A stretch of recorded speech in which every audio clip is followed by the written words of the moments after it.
Phone का प्रभाव और टीन एज में तनाव। आज हम बात कर रहे हैं कि वापस से स्मार्टफोन, गैजेट, सोशल मीडिया ये हमारी लाइफ को और खासतौर पे जो टीन एजर्स हैं या 15 से लेकर 24 साल वाला जो ग्रुप है उसकी लाइफ को कितना इम्पैक्ट करता है। हमने जो टॉपिक उठाया वो उठाया अमेरिकन रिसर्च से, लेकिन भारत में इसका इस्तेमाल करने वाले स्मार्टफोन और सोशल मीडिया के अकाउंट होल्डर दुनिया में सबसे ज़्यादा हैं। और जैसा हमने बताया हमारी आबादी का जो 10% है वो हमारा यूथ है और सबके सब सोशल मीडिया पर है मोस्टली। तो चलिए थोड़ा आगे बढ़ते हैं। शीतल साहब, अब एक अलग तरीके से मैं थोड़ा डेविल्स एडवोकेट यहाँ प्ले करता हूँ, और वो ये कि जैसा मैंने ब्रेक से पहले जाते समय कहा कि हमने काफ़ी लंबा दौर देखा और उस पर रिसर्च भी हुई है बाकायदा, कि एक समय में पहले शुरुआत में कुछ कॉमिक्स और ये सब चीज़ें थी तो भी ये बात होती थी कि भाई बच्चे उसमें बहुत ज़्यादा टाइम बिताते हैं, उसकी उनको लत लग जाती है। फिर वीडियो गेम्स आ गए, फिर टीवी आ गया, तब भी इस तरह की बातें हुई थी।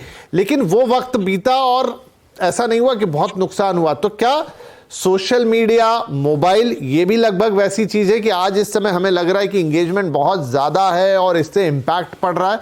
क्या ये वो पिछली चीज़ों से अलग है अगर देखा जाए तो? मेरा मानना है बहुत ज्यादा अलग है। उसका रीजन ये है कि अभी फिलहाल हमारे पास एक इंफॉर्मेशन का डेलूज है, बहुत ज्यादा डेटा है हमारे पास। अब आप पहले के समय की तुलना करेंगे, मेरा टाइम हो या मेरे माता पिता का टाइम हो, तो अगर आपको कुछ भी जानना होता तो आप लाइब्रेरी जाते थे, आपको बाकायदा फिजिकली बुक को खोलना पड़ता था, उसको पढ़ना पड़ता था और डेटा लेना पड़ता था। सो टेक्नोलॉजी ने जरूर मदद की है स्मार्टफोन के द्वारा, I mean you have to give that to that, but बहुत ज्यादा हो गया है। सो पहले के जमाने में अगर आप ये कहेंगे कि हाँ तब दिक्कत थी, वीडियो गेम्स थे, तब दिक्कत थी कि हमारे पास क्या बोलते हैं कॉमिक्स थी, पर उसके लिए भी आपको एक सोशल कनेक्ट तो बनाना पड़ता था। अब वीडियो गेम्स आप अकेले कितना खेलते, एक लिमिट से ज्यादा नहीं खेलते, पर आज की तारीख में वर्चुअली आप खेल सकते हो। यानी आप यहाँ पे बैठे बैठे इंडिया में, दिल्ली में बैठे हैं और आपका दोस्त बन गया है ऑस्ट्रेलिया में आप ऑस्ट्रेलियन टाइम पे वीडियो गेम खेल रहे हैं, तो आपकी रियलिटी से कोई कनेक्ट रहा ही नहीं, बचा ही नहीं। ये एक बहुत ही ज्यादा डेंजरस सिचुएशन है। क्यों? क्योंकि आपके आसपास जो हो रहा है उससे कोई कनेक्ट, संदर्भ आपका रहा ही नहीं। That is bad. Plus information, बहुत ज्यादा इंफॉर्मेशन भी हमारे लिए अच्छा नहीं है। आप कितना ग्रास्प करेंगे? अब आज की तारीख में टेक्नोलॉजी और डेवलप कर रहा है, चैट जीपीटी आ गया है जिसके कारण आपके पास और डेटा है। अब एवरीथिंग इन दैट मैटर अगर आप सोशल मीडिया पे ही रिलाई करते रहेंगे तो आपके पास स्कूल जाने की आवश्यकता नहीं, कॉलेज जाने की आवश्यकता नहीं, माता पिता से बात करने की आवश्यकता नहीं, हर चीज आपके पास आपके दो उंगलियों, दो हाथों के बीच में है। That's enough. बट आपका अगर सोशल कनेक्ट ही नहीं बनेगा, एक गुरु और शिष्य का कनेक्ट नहीं बनेगा, तो मेंटरिंग कहां से होगी? आप क्या एक एआई, आर्टिफिशियल इंटेलिजेंस को मानते हैं कि क्या आपको मेंटर कर पाएगा? तो मैं ये मानता हूं कि पहले की जनरेशन में जो दिक्कतें थी वो इस लेवल तक, इस हद तक नहीं थी। अभी फिलहाल द मैग्नीट्यूड जो आप जिस जाइगेंटिक मैग्नीट्यूड को देख रहे हैं, उस तरीके से पहले दिक्कत नहीं हुआ करती थी जो अब हम फेस कर रहे हैं। So yes, as a devil's advocate you are being very clear and I understand, but I would really like to tell you that आज की तारीख में हम लिटरल सच में we are looking down the barrel. क्यों?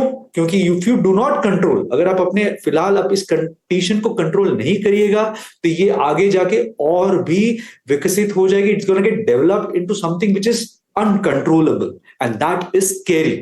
क्यों? आई एम अगेन रिपीटिंग, हमारी जनसंख्या बढ़ रही है, हमारा डेमोग्राफिक डिविडेंड है ये यूथ हमारा। अगर हम इसको लूज करेंगे, if this gets addicted to smartphone, then what will happen to our future? It's gonna be a loss. That is why it's very scary. जी बिल्कुल। तो सुदर्शन साहब, क्या किया जाए? एक चार्ट बनाया जाए, एक टाइम टेबल बनाया जाए, एक टाइम फिक्स किया जाए, जैसे पहले होता था कि भाई आप शाम को 2 घंटे जाके खेलेंगे, 1 घंटा टीवी देखेंगे। अब वही तरीका इसके लिए भी हो सकता है। हालांकि टीनेजर्स उतने छोटे नहीं होते हैं और अगर हम 25 एज ग्रुप तक चले जाएं तो अपने डिसीजंस खुद लेते हैं, लेकिन अब उन्हें ही अपने लिए करना होगा कि एक टाइम टेबल तो फिक्स करना होगा कि एटलीस्ट जो एंटरटेनमेंट वाला पार्ट है या जो सिर्फ फ्री सर्फिंग वाला पार्ट है वो तो मैं फिक्स करूंगा। बाकी ठीक है, जो मैं कुछ काम जैसा काम कर रहा हूं उसमें डिवाइस मोबाइल है, then it's a different thing. Right. देखिए, जैसे मैंने बताया कि टाइम को फिक्स करना जरूरी है। सबसे इंपॉर्टेंट जो बच्चे हैं अगर वो कुछ अच्छा चीजें देख रहे हैं, अगर सोशल मीडिया को यूज भी कर रहे हैं, एग्जाम्पल अगर वो कुछ अच्छे चीजें देख रहे हैं, जैसे कि मैंने बताया कि वो पेरेंट्स, पहले के जमाने में क्या होता था, पेरेंट्स उनको सब टाइम देते थे, उनके साथ बैठते थे, बातें करते थे और सब चीजें होता था। मगर आज थोड़ा पेरेंट्स इतनी बिजी शेड्यूल हो गया है तो उनको ज्यादा से ज्यादा टाइम नहीं दे पाते। जब वो टाइम नहीं दे पाते तब जाके वो सोशल मीडिया का ज्यादा से ज्यादा यूज करते हैं। और मैं ये समझता हूं कि जब आप सोशल मीडिया को जितनी ज्यादा हम यूज करेंगे और उतनी हम अगर प्रॉपर तरीके से यूज करेंगे तो कोई ज्यादा उसका प्रॉब्लम नहीं है। मैंने मेरे बच्चे को जो सिखाया है, मेरे बच्चे को 2 घंटा सोशल मीडिया को यूज करने देता हूं और उनको मैंने बताया कि भगवत गीता, लाइक महाभारत, रामायण, ऐसे कुछ चीजें देखने के लिए जिसमें कुछ नॉलेज मिलता है, जिसमें कुछ आगे उनके लाइफ में आगे आने वाला लाइफ में कुछ बेनिफिट मिलता है। तो मैं ये समझता हूं अगर आपको टाइम लिमिट रख के अगर उसको देखे, और जैसे आपने एक क्विकली, अब क्योंकि मेरा समय समाप्त हो रहा है, शीतल जी, अब आपने एक उदाहरण दिया था शुरू में कि ले लिया एक बच्चे से फोन तो उसके क्या रिपरकशंस आए। तो अगर मान लीजिए आपने टाइम लिमिट सेट किया, कुछ हुआ, डेफिनेटली बच्चे के लिए या एक टीनेजर के लिए वो थोड़ा सा ऐसा होगा कि उसको लिमिट कर रहे हैं। उसकी अप्रोच कैसी होनी चाहिए, अगर आप वो कर भी रहे हैं, कि उसको समझाएं किस तरीके से धीरे धीरे धीरे रिड्यूस करें ताकि उसके अंदर से कोई ऐसी रिबल ना आए या उसको ये ना लगे कि मुझसे छीन लिया गया। भट्ट साहब, एक सिंपल सा एग्जांपल या उदाहरण दूंगा। अगर आप इस चीज को सोचिए कि स्मार्टफोन का यूटिलाइजेशन आप एक डाइट पे डाल रहे हैं, तो आप डाइट कैसे करिएगा sir? Automatically you will not start reducing the entire intake of the food ना, कुछ कुछ चीजें कम करेंगे। वो बहुत धीरे धीरे धीरे किया जाता है, एक झटके में अगर करिएगा तो बहुत दिक्कत होगी। तो स्ट्रैटेजी बड़ी सिंपल है।